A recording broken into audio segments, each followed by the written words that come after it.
धीरे धीरे क्या होने, सूर्यास्त होने लगा और अंधेरा छाने लगा और क्या जलने लगी, लाइटें जलने लगी। तो रिच पर की रौनक और मॉल की दुकानों की चमक के भी क्या कहने। स्कैंडल पॉइंट भी भीड़ से उभरता कोलाहल है। स्कैंडल पॉइंट है, वहां पर भीड़ इकट्ठा होने लगी और उनका शोर होने लगा। सर्वर स्कैंडल पॉइंट के ठीक सामने उन दिनों एक दुकान हुआ करती थी जिसके शोरूम में शिमला कालका ट्रेन का मॉडल बना हुआ था। यानी जो ट्रेन थी शिमला कालका, उसका एक मॉडल, उसका एक प्रतिरूप वहां पर बना हुआ रखा था। इसकी पटरियां, उस पर खड़ी छोटे छोटे डिब्बे वाली ट्रेन, एक और लालटीन की छत वाला स्टेशन और सामने सिग्नल देता खंबा, थोड़ी थोड़ी दूरी पर बनी सुरंग। यानी जो शिमला कालका ट्रेन थी उसका जो शोरूम था स्कैंडल पॉइंट के सामने, उसमें उसका क्या रख रखा था, मॉडल बनाकर रखा था। उसके छोटे छोटे डब्बे, पटरियां और सारा उन्होंने उस मॉडल बनाकर रख रखा था, जिसको देखने के लिए वहां पर काफी लोग आया करते थे। पिछली सदी में तेज रफ्तार वाली गाड़ी वही थी। कभी कभी हवाई जहाज भी देखने को मिलते। दिल्ली में जब भी उनकी आवाज आती, उन्हें बच्चे देखने बाहर दौड़ते। जैसे ही कहाँ से हवाई जहाज की आवाज आती तो उनको देखने के लिए बच्चे क्या करने लगते, दौड़ने लग जाते। दिखता एक भारी भरकम पक्षी उड़ा जा रहा है पंख फैलाकर, यह देखो, और वह गायब। उसकी स्पीड इतनी तेज लगती, जहाँ गाड़ी के मॉडल वाली दुकान के साथ एक और ऐसी दुकान थी जो मुझे कभी नहीं भूलती। यह वह दुकान थी जहां मेरा पहला चश्मा बना था।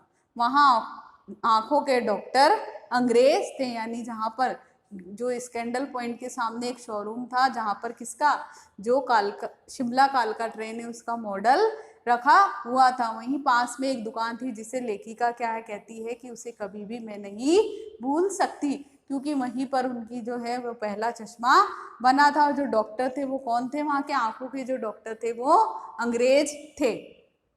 शुरू शुरू में चश्मा क्योंकि उनकी नजर क्या हो रही थी, धीरे धीरे कमजोर होने लगी थी। यानी उन्हें कम दिखाई देने लगा था, इसलिए उनकी आंखों पर क्या चढ़ गया था, चश्मा चढ़ गया था। यानी शुरू शुरू में तो उनको चश्मा लगाना बड़ा अजीब सा, अटपटा सा लग रहा था। शुरू शुरू में चश्मा लगाना बड़ा अटपटा सा लगा। छोटे बड़े मेरे चेहरे की ओर देखते और कहते आंखों में कुछ तकलीफ है।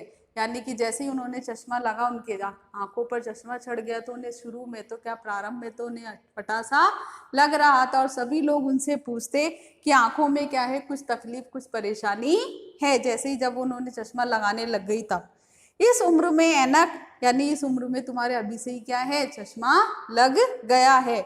लोग उन्हें सलाह देते कि दूध पिया करो। मैं डॉक्टर साहिब का कहा दोहरा देती, कुछ देर पहनूंगी तो ऐनक उतर जाएगी। यानी लोग उससे कहते कि इतनी सी उम्र में ही क्या है, तुम्हारे चश्मा लग गया है, तो तुम क्या पिया करो, दूध पिया करो। तो जैसे ही उन लोगों को कहती कि जो डॉक्टर साहब ने कहा है कि थोड़े दिन बाद क्या हो जाएगा, ये चश्मा तुम्हारे उतर जाएगा। वैसे डॉक्टर साहिब ने पूरा आश्वासन दिया, यानी पूरा विश्वास, यानी भरोसा दिलाया कि जो तुम्हारी आंखों की जो तकलीफ है वो क्या हो जाएगी, धीरे धीरे कम हो जाएगी और तुम्हारी जो है, जो चश्मा है वो उतर जाएगा। तो कहती है कि जो डॉक्टर है उसने मुझे पूरा आश्वासन दिया है, लेकिन चश्मा तो अब तक नहीं उतरा, नंबर बस कम ही होता रहा है। लेकिन जो लेखिका थी वो कहती हैं कि उनका चश्मा अभी तक नहीं उतरा है, बस उसका क्या होता गया है, नंबर कम होता गया है। मैं अपने आप इसकी जिम्मेवार हूँ। यानी कहती है कि जो चश्मा लगा है उसकी जिम्मेवार कौन हूँ, मैं खुद, यानी मैं स्वयं ही हूँ।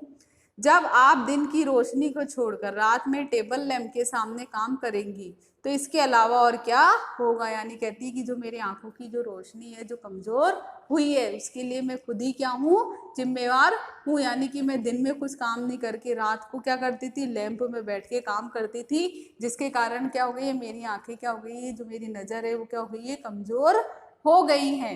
हाँ, जब पहली बार मैंने चश्मा लगाया तो मेरे चचेरे भाई ने मुझे छेड़ा।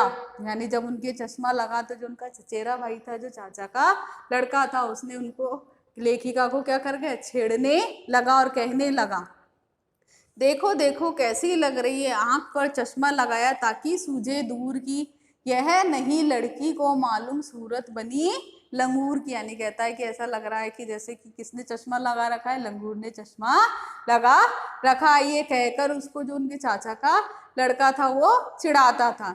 मैं खीजी, यानी ये सुनकर उसको लेखिका को क्या आने लगता, गुस्सा आने लगता।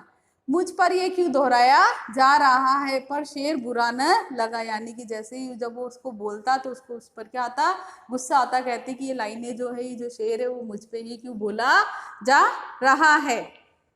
जब वे चाय पीकर चले गए तो मैंने अपने कमरे में जाकर आईने के सामने खड़ी हो गई। कई बार अपने को देखा, ऐनक उतारी, फिर पहनी, फिर उतारी, देखती रही। सूरत बनी लंगूर की, नहीं नहीं, हा हा हा। मैंने अपने छोटे भाई का टोपा उठाकर सिर पर रखा, कुछ अजीब लगा। यानी जैसे ही वो लोग जो उनके घर से गए तो जाकर वहाँ का एक शीशे के सामने जाकर खड़ी हो जाती है, बार बार अपनी आंखों से चश्मा उतारती है, लगाती है और हंसती है। जो उनकी चाची का जो लड़का जो कहकर बुला रहा था उसको सुन याद कर करके क्या करती है, हंसती रहती है। और साथ पास ही में पड़ी अपने छोटे भाई की जो टोपी है, टोपा उठा कर का अपने सर पर लगा लेती है और देखती है और कहती है कि बहुत अजीब सा लगा, यानी कुछ अटपटा सा उसको लग रहा था, चश्मा लगाए हुए और वो टोपा पहने हुए। अच्छा भी है और मजाकिया भी, यानी अच्छा भी है और मजाकिया भी है, यानी हंसी भी आ रही है। लोग बाग क्या करेंगे, उसकी हंसी भी उड़ाएंगे। तब की बात थी, अब तो चेहरे के साथ घुल मिल गया है चश्मा। जब कभी उतरा हुआ होता है तो चेहरा खाली खाली लगने लगता है, यानी कि अब तो क्या हो गई, उनको चश्मा लगाने की आदत हो गई है। जैसे जैसे उम्र बढ़ती गई वैसे वैसे उनको चश्मा लगाने की क्या पड़ गई, आदत पड़ गई। अब जब वो चश्मा उतार कर रखती है उनको, उनका अपना चेहरा भी कैसा लगता है, अजीब सा लगता है, कुछ खालीपन सा लगता है, यानी लगता है कि कुछ कमी है। याद आ गया वह टोपा, खाली फ्रेम का चश्मा, लंगूर की सूरत। हाँ, इन दिनों शिमला में मैं सिर पर टोपी लगाना पसंद करती हूँ। मैंने कई रंगों की टोपियाँ जमा कर ली, कहाँ दुपट्टों का ओढ़ना और कहाँ सहज सुबीते वाली हिमाचली टोपियाँ, यानी कि उनको भी बचपन की यादें याद आ जाती है कि वो उन्होंने उनको टोपियाँ लगाने का बहुत शौक था, तो उन्होंने कई तरह की टोपियाँ जो है इकट्ठी कर रखी थी। अब वो जो कहती है कि अब जो ये दुपट्टा ओढ़ना है और कहाँ वो हिमाचली टोपियाँ, यानी कि कहती है कि जो अब उनको क्या ओढ़ना पड़ता है, साड़ी या जो भी दुपट्टा पहनना पड़ता है। और जब वो छोटी थी बचपन में क्या लगाती थी, वो हिमाचली जो टोपियाँ, जो हिमाचल में जो टोपियाँ मिलती है उनको लगाती थी। यानी ये सब चीज़ें जो बचपन की हैं उनको याद आने लगती है कि बचपन में उन्होंने किस तरह के कपड़े पहने थे और अभी उनके कपड़े में क्या बदलाव आ गया। पहले उन्हें रंग बिरंगे कपड़े पहनना पसंद था, अब धीरे धीरे जैसे जैसे उनकी उम्र बढ़ती है तो उन्हें अब कैसे हल्के रंग के या सफ़ेद रंग के कपड़े पहनने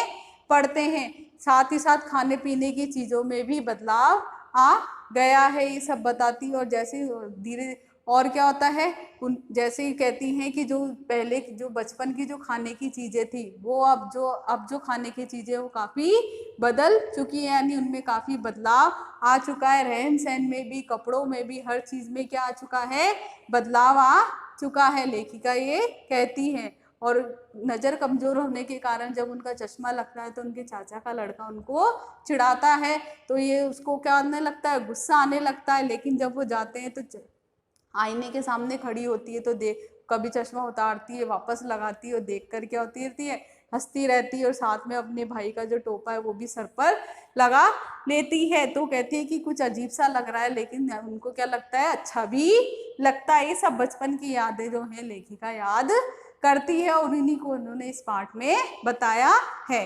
ये था पाठ बचपन की यादें। आप लोग इसको एक बार पढ़ना।